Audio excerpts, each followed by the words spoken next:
cidade de Roma foi o centro do maior império da antiguidade. Localizada na porção oeste da região central da Península Itálica, as origens da cidade do próprio Império Romano remontam à lenda dos irmãos Rômulo e Remo. No poema Eneida, escrito por Virgílio, os irmãos seriam descendentes de Enéas, que lutou na Guerra de Troia, e depois do conflito teria se instalado na Península Itálica. Ainda segundo a lenda, Rômulo e Remo teriam sido abandonados às margens do rio Tibre, mas foram encontrados e amamentados por uma loba, e posteriormente fundaram a cidade de Roma. Durante uma briga, Rômulo teria assassinado seu irmão, se tornando assim o primeiro rei de Roma. A história de Roma é dividida em 3 períodos: monarquia, que vai de 753 até 509 a.C., república, 509 até 27 a.C., e império, 27 a.C. até 476 d.C. Mitos de fundação. A cidade de Roma foi formada em 753 a.C., através da reunião de alguns dos povos que viviam naquela região, em especial os italiotas, dentre os quais os latinos, os etruscos e os gregos. Em seus primórdios, Roma se constituiu em uma nova monarquia, na qual o rei acumulava poderes executivos, judiciários e religiosos. Mesmo sob regime monárquico, havia a figura do poder legislativo, ocupado pelo Senado e pela Assembleia Curiata, ou Cúria. Já nesse momento, a sociedade romana se estruturou da seguinte forma: patrícios, plebeus e clientes. Os patrícios, grandes proprietários de terra; plebeus, pequenos proprietários, agricultores, comerciantes e artesãos; e os clientes, homens livres e sem posse, que viviam como agregado dos patrícios. Escravos, recrutados através de guerras e por dívidas.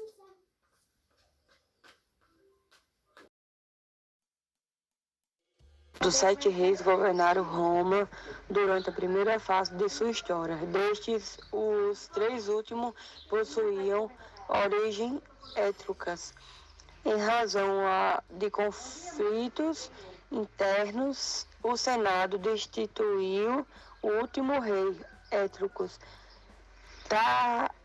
Tarquínio, o soberbo, e possui o exército de suas funções, fatos que marcou o fim da monarquia e o início da república.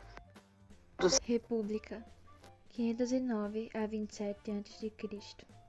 O governo romano durante a República foi exercido a partir de 3 órgãos principais: o Senado, responsável por criar as leis; as Assembleias, responsáveis por votá-las; e a Magistratura, conjunto de cargos eleitos pela Assembleia Centuriata, que exerciam funções específicas para executar as leis. A magistratura era composta pelos seguintes cargos: cônsules. 2 cônsules eram eleitos para um mandato de 1 ano, e entre suas funções estavam a de presidir o Senado e a Assembleia. Pretores, encarregados de tarefas judiciárias. Edis, responsáveis pela administração do espaço urbano. Censores, contabilizavam a população e sua renda. Questores, administravam o tesouro público. Durante a República, Roma viveu uma grande expansão territorial, incorporando áreas da Europa, da Ásia e do norte da África. Para expandir seu controle sobre o mar Mediterrâneo, importante rota comercial da antiguidade, Roma entrou em guerra com Cartago, cidade localizada no norte da África, de origem fênicia e que possuía domínio sobre o comércio marítimo na época. Esse conflito, conhecido como Guerras Púnicas, foi vencido por Roma e durou de 264 a 141 a.C., estabelecendo o controle dos romanos sobre o mar Mediterrâneo. Apesar das grandes expansões territoriais, a estrutura social e a condição de vida dos plebeus provocaram diversas revoltas em Roma. Com medo de uma rebelião interna, os patrícios aceitaram diversas reformas nas instituições romanas durante o período da República. A principal delas foi a criação do tribuno da plebe, um cargo que permitia aos plebeus possuírem representação política. Os dois principais tribunos da plebe foram os irmãos Tibério e Caio Graco, que, entre outras propostas, tentaram implantar a reforma agrária. Sem êxito, os irmãos Graco acabaram assassinados. Dessa forma, apesar da conquista de direito por parte dos plebeus, o sistema político em Roma continuou sob comando dos patrícios. A fase final da República foi marcada por crises sucessivas que levaram à criação de dois triunviratos, ou seja, a divisão da administração entre três governantes.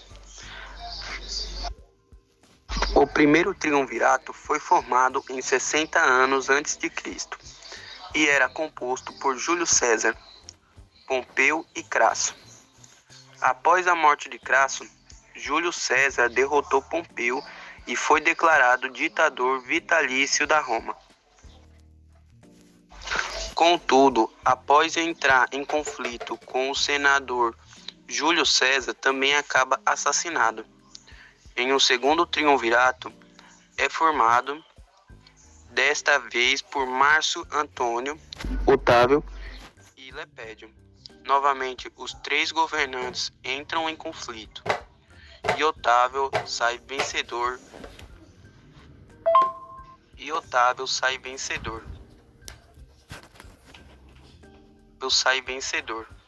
Dessa vez, sem nenhum rival com chance de derrotá-lo, Otávio é declarado imperador da Roma, dando início ao terceiro período de sua história. Império. O Império Romano foi responsável pela centralização política e pela adoção de características monárquicas que o distanciavam da República. Esse período é dividido em Alto Império entre os séculos I a.C. e 3 d.C. e Baixo Império entre os séculos 3 e 4 d.C.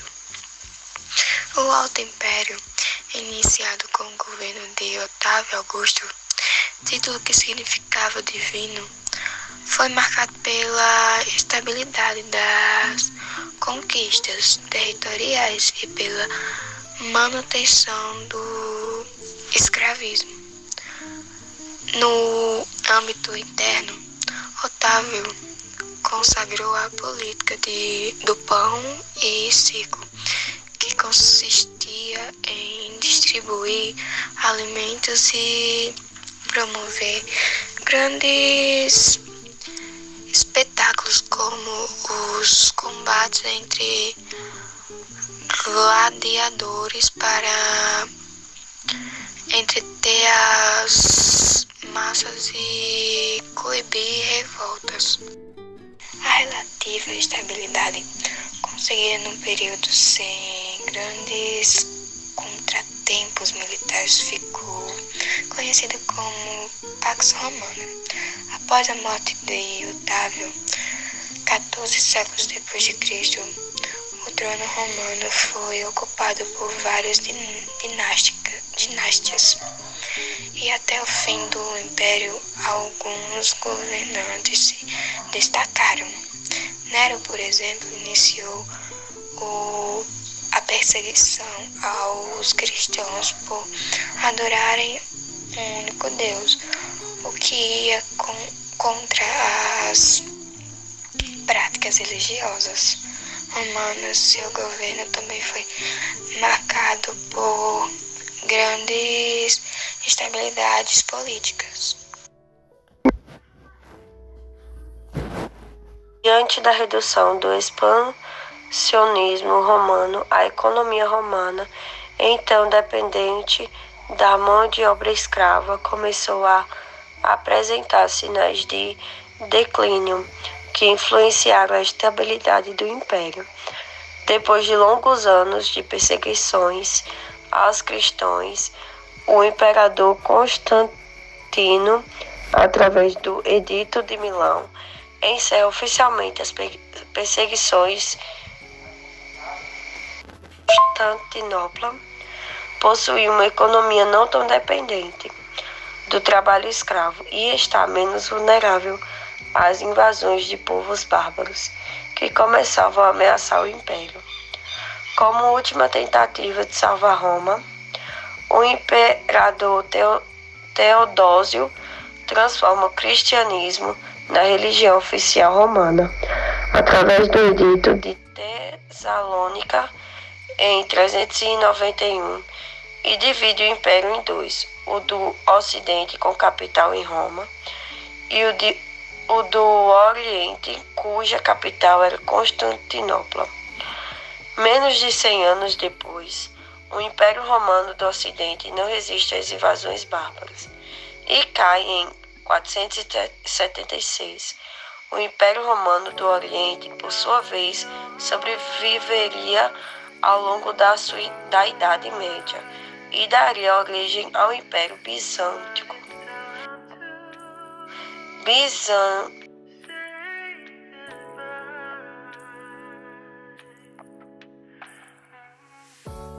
Didn't know that the honeymoon's just a phase.